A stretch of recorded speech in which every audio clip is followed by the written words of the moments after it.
I still have a dream. It is a dream deeply rooted in the American dream. I have a dream that one day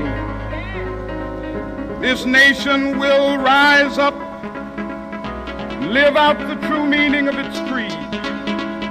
We hold these truths to be self-evident, that all men are created equal. The U.S. is marking 60 years since the end of segregation. A 1954 landmark Supreme Court ruling in the case of Brown versus the Board of Education struck down the separate but equal concept in education. This was meant to start the U.S. down a path towards equality in schools across America. But fast forward 6 decades, and it turns out segregation is actually still running rampant in the country. The neighborhood that we lived in was an integrated neighborhood. And so when we went outside to play, I had playmates that were all nationalities. I had playmates that were Hispanic, that were white, that were Native American, and Black. And so we all played together, you know, every day. And when school would start, then we would have to go these separate directions. My playmates wanted to know, well, why can't you go to school with us? And I wanted to know why I couldn't go with them, you know. But being children, we didn't understand what was going on.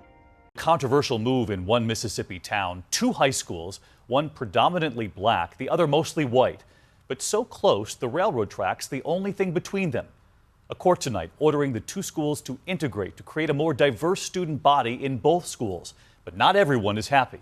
Here's ABC's Steve Osunsami.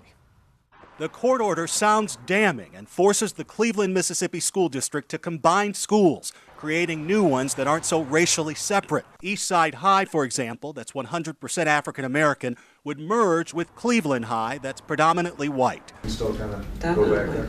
Yes, and I do every day. The girl in that painting at 6 years old knew absolutely nothing about racism. I was going to school that day.